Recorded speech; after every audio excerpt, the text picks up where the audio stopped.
Welcome to Körner's Folly, the architectural wonder and home of artist and designer Jules Körner.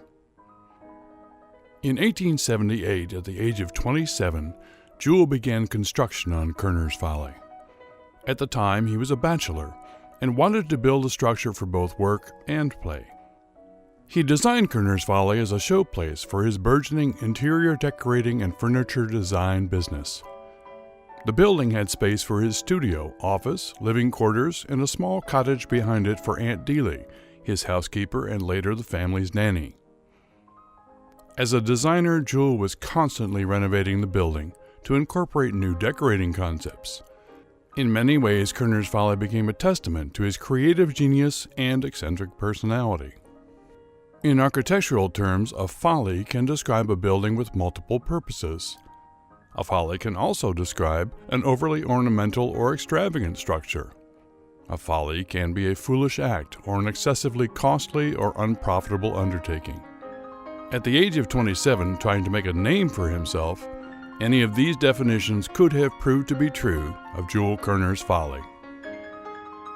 Jules began to earn a reputation for his design skills, but before his business could really take off, he was offered an advertising job with Blackwell Tobacco Company. Blackwell hired Jules to create an outdoor advertising campaign for their signature product, Bull Durham Tobacco. Jules traveled across the United States painting large bulls on the sides of barns, boulders, and downtown buildings. In 1883 alone, Jules and his team produced more than 66,000 square feet of painted bulls in 7 states, some as tall as 150 feet. In the late 1880s, Blackwell Tobacco Company was purchased by the Duke family. Jules' campaign was such a success he was asked to move to New York and manage their advertising department. The Dukes promised to make Jules a millionaire. Instead, he declined the offer, saying, "Better one's own path, though imperfect, than the path of another well-made." Becoming a millionaire was not his ambition. He preferred to work out his own future, and he was excited about the home he built in Kernersville, to which he soon expected to bring his bride-to-be. In 1886, Jules married his bride-to-be, Polly Alice Maston of Winston-Salem. Immediately, they began renovating Körner's Folly to suit the needs of their growing family. Together, they had 2 children, a son, Gilmer, born in 1887, and a daughter, Doré, born in 1889.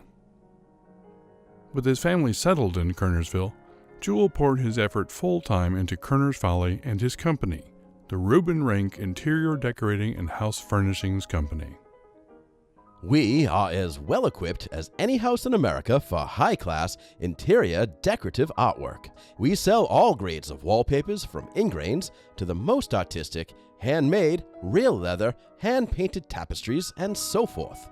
We sell carpets, curtains, fine grains of furniture, grills, grates, mantels, tiles, and so forth.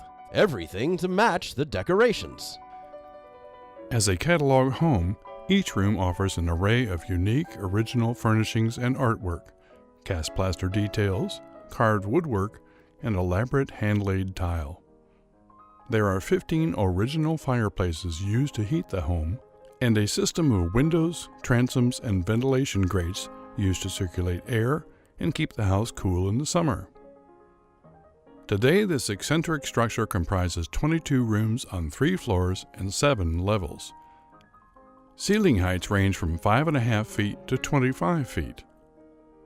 Decorative hand-painted murals by German artist Caesar Milch are found in nearly every room.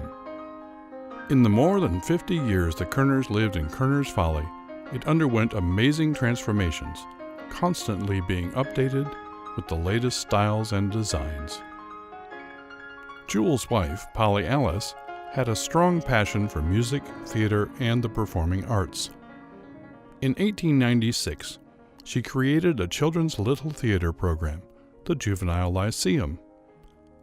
She invited children from Kernersville ages 7 to 13 to come to Körner's Folly with the goal of improving their musical, dramatic, literary, and social abilities. 42 children attended the first meeting. Polly Alice and Jules quickly realized they needed a proper theater, and so Jewel built one in the very top floor of Körner's Folly. He named it Cupid's Park Theater because of the elaborate murals adorning the walls. It is believed to be the first private little theater in America. With Jewel in charge of set design and Polly Alice in charge of costumes, the youth of the community continued performances over the next several years. In addition to the theater, Körner's Folly also became known locally for its exquisite parties, social gatherings, and dances. Jewel delighted in showing off his home and its attributes to visitors. Jewel died in 1924, and his wife Polly Alice died in 1934. That was the last time Körner's Folly was lived in as a full-time family home. Despite multiple repurposes, eventually the house sat unused and vulnerable to vandalism for decades. By 1970, the house had weathered considerable damage. Fortunately, a group of 26 local families, including Körner descendants, came together and purchased the home, saving it from the wrecking ball. Together, they got the house listed on the National Register of Historic Places and created the Körner's Folly Foundation. The mission of the Körner's Folly Foundation is to restore and preserve Körner's Folly for the education and enjoyment of the public. From 2012 to 2015, the first major restorative work took place to completely stabilize the exterior structure of Körner's Folly. The house's foundation was repaired, the porches were restored, and the entire roof was replaced. Now that the home is watertight and structurally stable, interior restoration work is underway. Our goal is to move through the house, restoring one room at a time, so the home is never closed for tours. New rooms are being restored each year, and it's a remarkable time to see historic restoration in action. Körner's Folly was Jewel's life's work, though he never really considered it was complete. Upon her father's death, Doré described finding new plans for renovation projects in her father's office. While those plans are now lost, each completed restoration project, every new window treatment, relaid tile, and original paint color, carries Körner's Folly further back in time. Restoration brings Victorian America to life in the heart of Kernersville, North Carolina. It brings to life a time of extravagance and triumph, a time of prosperity and industry, expansion and growth.